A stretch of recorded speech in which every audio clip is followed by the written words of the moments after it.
Carme é a nosa mestra en recuperar saberes.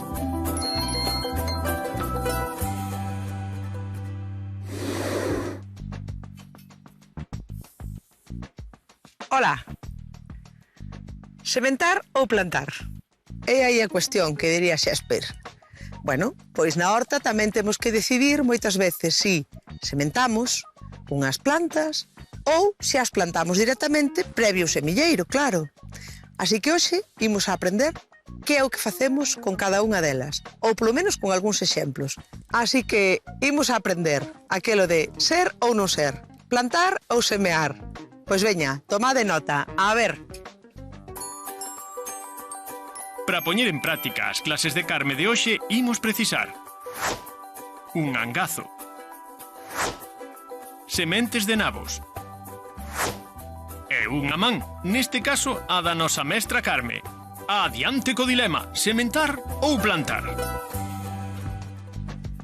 Bueno, e por qué? Que diría un neno ou unha nena, e espero que moitas persoas maiores ainda conservemos esa capacidade de preguntarnos o porqué das cousas.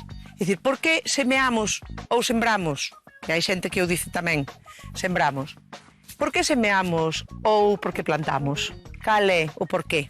Bueno, pois o porqué é moi sinxelo. É unha cuestión de entendermos que raíces teñen según que plantas. Por exemplo, si temos unha raíz pivotante, que lle chaman así botánicamente, estamos falando dunha raíz que medra todo para baixo. Si nós cortamos esa raíz, lóxicamente o que fai é, en vez de medrar para baixo, estenderse para os lados. E nós non queremos unha cenoura que este estendida para os lados, a que non? Queremos unha cenoura, ou queremos un grelo, ou queremos un nabo, mellor dito, que estea todo rectiño para baixo para podermos comer unha boa cenoura ou un bo grelo. Pero mellor que falar. Imos ver exemplos. Veredes. Mirade unha cenoura, unha raíz pivotante típica. Este é o exemplo típico de unha planta que non podo plantar. É dicir, que teño que semeala directamente na terra. Non podo facer un semilleiro de cenoura. Unha raíz que cando empeza a xerminar a plantiña de cenoura, se eu non a tivera posto aquí na terra directamente, agora, en vez de ser unha raíz toda recta, sería unha raíz toda chea de raiciñas polos lados. É dicir, unha raíz fasciculada. Vamos a arrincar unha plantiña pequena aínda de nabo, que é o que sucedería se eu tuvera que trasplantar de un semilleiro, donde eu os tiña semeados, para aquí, para a terra, para a horta. Mirade que pasa se arranco un nabo dun semilleiro. Pois o que pasaría ni máis ni menos é que a punta de esa raíz pivotante quedaría na terra e a raíz empezaría a expandirse para os lados como lle pasa a unha planta, por exemplo, cando a podamos nas súas ramas, vale? Que empeza a botar brotes laterales. É dicir, engordarían as raícillas laterales que nós non queríamos que engordaran, senón que o que queríamos era que engordara toda a raíz ao longo, como unha raíz pivotante que é. Entendido? Así que, nabos, cenouras e calquera de outras moitas plantas, que podemos ver diferentes exemplos, teremos que sementalos ou semealos na terra directamente, a non ser que fixéramos un semilleiro en unha maceta así de profunda, como para que trasplantáramos con toda a súa raíz longa. O mesmo no caso dos nabos. E logo trasplantar con toda a terra que teñan. De acordo? Veña, imos logo agora a ver unha raíz fasciculada.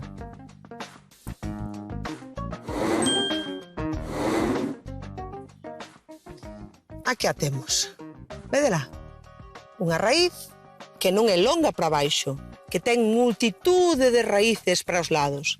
Polo tanto, eu esta podo semillala nun semilleiro e despois, aínda que lle corte a punta da raíz principal cando xermina, non pasa nada, porque bota para os lados todas estas e eu non me vou a comer esta raíz. Esta raíz é solo para que lle dé a vida á plantiña, non para que eu a coma. E, polo tanto, non lle pasa nada. As leitugas, podo plantalas. As cenouras ou os nabos, teño que semealos. Entendido está? Pois veña, imos logo semear os nabos.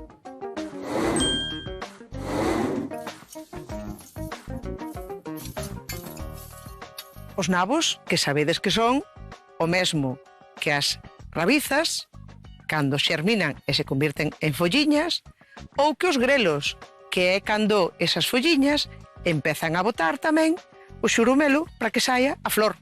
Aí é cando nos comemos grelos. Temos que achandar a terriña, pois para que a semente dos nabos quede só por riba, e simplemente o orballo de agosto sementamos os nabos e xerminen todos en seguidiña.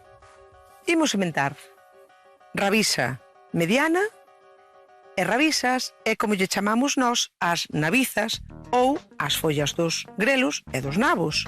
Mediana, porque nin ven moi cedo nin ven moi tarde, ven alá máis ou menos polo mes de febreiro. E cando a apañamos? Pois alá polo mes de abril, as flores do grelo, collemos a semente e agora no orballo de agosto é cando a sementamos. Esta é a semente que me ten que chegar para uns 3 metros cadrados.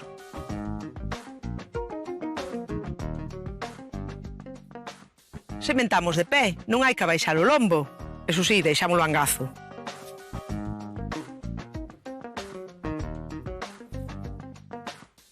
Cuestión dilucidada.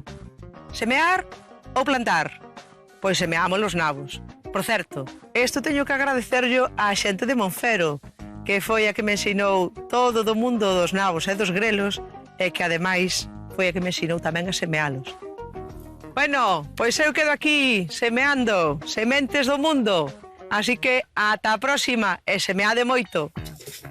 Grazas por despexarnos as dúbidas, Carme. O primeiro que temos que saber é que hai especies que non aceptan ben o trasplante. Xeralmente as que teñen raíces pivotantes, as que medran todo para abaixo, como a cenoria ou o nabo.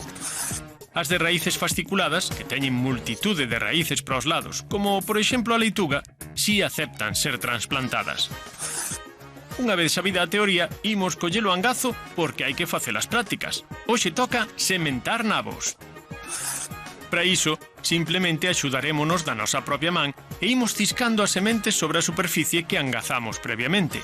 E xa está, non ten máis. O propio orballo de agosto has encargar de axudalo a medrar pouco a pouco.